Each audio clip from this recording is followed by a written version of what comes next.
Big boss के घर में हुए हैं नॉमिनेशन टास्क।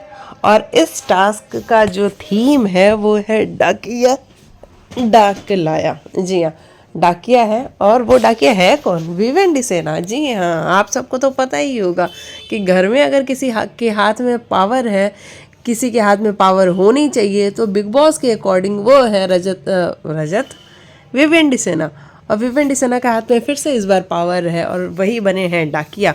और वो क्या करने वाले हैं कि सबकी कॉल लेने वाले हैं और जो जिसको नॉमिनेट करेगा उसकी डाक उस तक पहुंचाने वाले हैं। लेकिन यहाँ पे ट्विस्ट ये भी है कि विवेन डिसेना के हाथ में ये भी पावर है कि वो जिसकी डाक पहुंचाना चाहे पहुंचा सकते हैं, जिसकी नहीं पहुंचाना चाहे उसकी नहीं भी पहुंचा सकते हैं। तो फिर से नॉमिनेशन होंगे और फिर से रिश्तों का जो एक्सपोजर होगा वो बड़ा क्लियर देखने को मिलेगा कि किससे किसको प्रॉब्लम है। शिल्पा श्रुतिका का वो चला आ रहा है और वो ख़त्म होने वाला बिल्कुल भी नहीं है, बहुत क्लियर हो चुका है। दिग्विजय विवियन, दिग्विजय रजत, ये ख़त्म होने वाला दिग्विजय विवियन, दिग्विजय रजत नहीं, विवियन वर्सेस रजत, ये ख़त्म होने वाला नहीं है। तो ये टारगेट है। अविनाश का भी फिर ऐसा ही है, वो रजत को नॉमिनेट करेगा, वो दिग्विजय को नॉमिनेट करेगा। कुछ चीज़ें बड़ी फिक्स से दिखाई दे रही हैं। लेकिन करणवीर ने एलिस का नाम लिया ये कहते हुए कि वो वुमेन कार्ड प्ले कर रही है।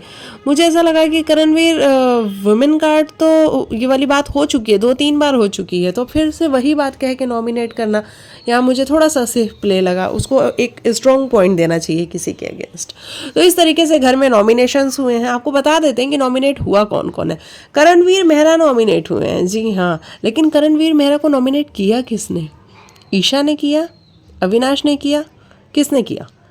दिग्विजय राठी नॉमिनेट हुए हैं। दिग्विजय का तो मुझे लगता है कि अविनाश ने किया होगा नॉमिनेशन, और विवियन खुद भी चाहता होगा कि इसको तो करते ही हैं क्योंकि ये फालतू के पंगे कर रहा है घर के अंदर।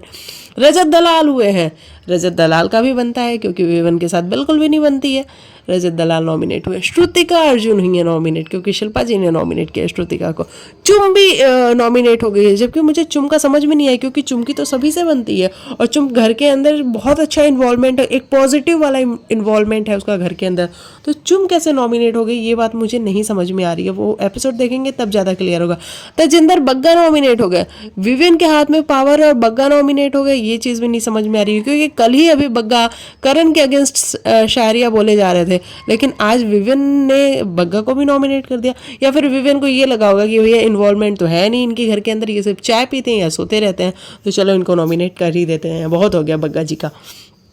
तो इस तरीके से कुल 7 लोग नॉमिनेट हुए हैं, जिसमें रजत दलाल, दिग्विजय, चुम, करण, श्रुतिका, तजिंदर बग्गा और चाहत पांडे। जी हाँ, चाहत पांडे कैसे बच सकती हैं? अगर सामने विवियन खड़ा हो तो चाहत का बचना तो नामुमकिन है, और वही हुआ है।